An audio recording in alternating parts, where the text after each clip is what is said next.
বৈশাখী শোভাযাত্রা নিয়ে যতই বিতর্ক হোক, এটি অসাম্প্রদায়িকভাবে উদযাপন করার অঙ্গীকার জানিয়েছেন মহিলা ও শিশু বিষয়ক মন্ত্রী ডাক্তার এজেডএম জাহিদ হোসেন।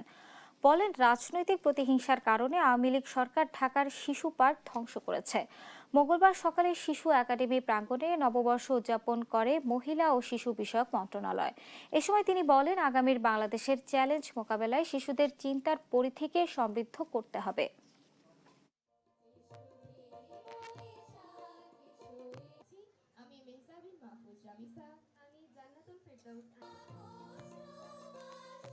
মঙ্গল শোভাযাত্রা বা বৈশাখী শোভাযাত্রা, এই বিতর্কটা আমাদের যে মাল্টিকালচারাল একটি অসাম্প্রদায়িক বাংলাদেশ, সেটিকে আমরা তুলে ধরার প্রচেষ্টা সবসময় অব্যাহত রাখব।